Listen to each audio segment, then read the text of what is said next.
Hi all. Everything in my videos is pulled from the public domain, and I am using them under the Fair Use, Fair Dealings guidelines. Everything I say is my own opinion. You should look into this information for yourself, but I'm pretty sure I'm right. I'm sure that most of you know that there was a deal that Harry and Meghan made with the Queen called the Mexit deal. Now, we all know how the two of them tried to force the Queen's hand by releasing a statement on the Sussex Royal website which outlined a half-in and half-out life for them, to which the Queen had to put out her own statement that basically negotiations were still ongoing. So far from carving out this progressive new role within the institution, as they stated on the website, the two of them lost most of their privileges and perks of royalty. So the question for everybody is, have these two broken their agreement with the Queen? What was the actual agreement? So let's look at those. So the first part of the agreement was the two of them could keep their HRH titles but not use them, as they're no longer working royals. So instead of being His Royal Highness or Her Royal Highness, the Duke and Duchess of Sussex, they're simply the Duke and Duchess of Sussex. It should be noted, however, that it was reported that an email came from their camp and it was signed from Her Royal Highness Meghan, the Duchess of Sussex. Now, Meghan could claim she didn't know anything about it, but the terms of the Mexit agreement are very clear, and the HRH was to be shelved. And I don't think anybody in her camp would ever make that kind of blunder. Next, the two of them agreed to repay what amounts to $3 million in U.S. funds of public funds that they used to refurbish Frogmore House. Initially, they went about 8 to 9 months without doing anything. Then they agreed to a repayment schedule that would have taken them 11 years.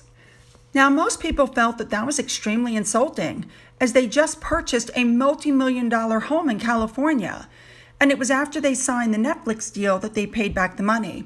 However, it was done as a, quote, contribution or donation.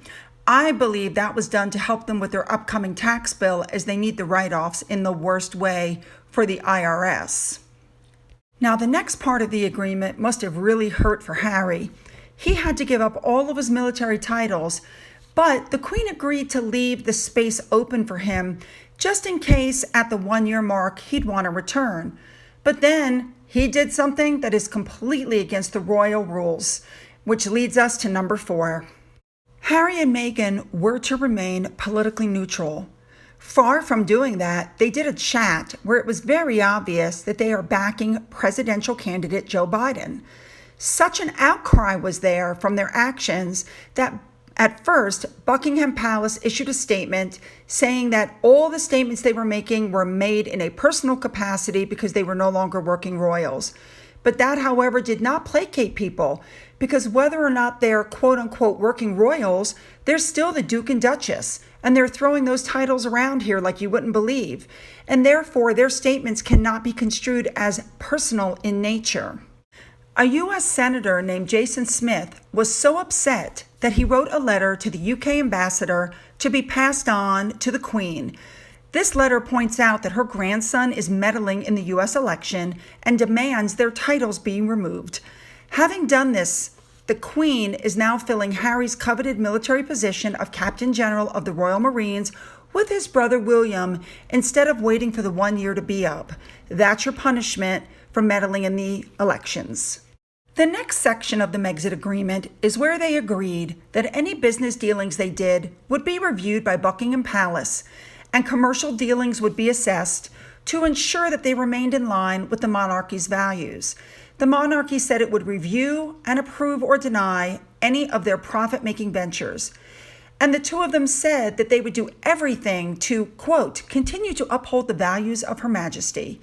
But we are all aware now that these two just signed up to do a fly-on-the-wall documentary, which is just another word for reality show. It was not agreed or even discussed with the palace.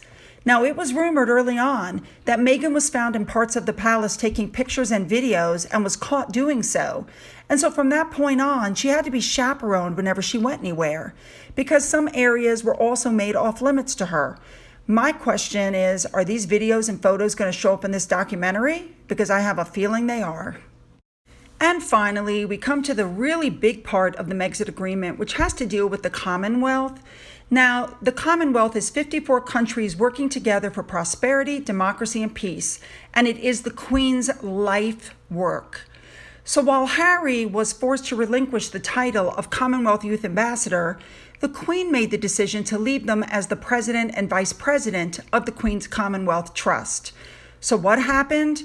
Harry and Meghan went on a Zoom call with young leaders of the Commonwealth and stated, quote, they must acknowledge past wrongs, even if it's uncomfortable, and then they criticized the British Empire. In the discussion on justice and equal rights, Harry stated the Commonwealth needed to follow others who have acknowledged the past and are trying to right their wrongs, and he also admitted that he had his own unconscious bias. Basically, he's calling himself a racist. Then Meghan piped up and said that it was for a time of reckoning when individuals should be putting their hands up to their own past wrongdoings. Now, with that being said, the next Zoom call that they did, the two of them talked about how honored they were to continue the Queen's legacy.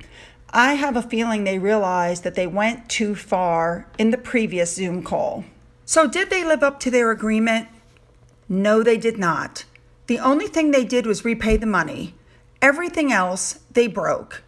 Now, it's been reported that Harry threatened the Queen in order to get permission to marry in the first place by stating he was going to accuse her of racism. And now there's talk of them threatening a tell-all interview with Oprah. I believe that at the 1-year mark, the Queen will remove the rest of what they were allowed to keep, and Harry and Meghan will respond in kind with more statements of racism, etc.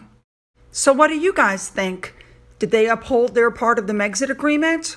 Or do they have it coming to them in just a few short months? Time will tell. Have a great day.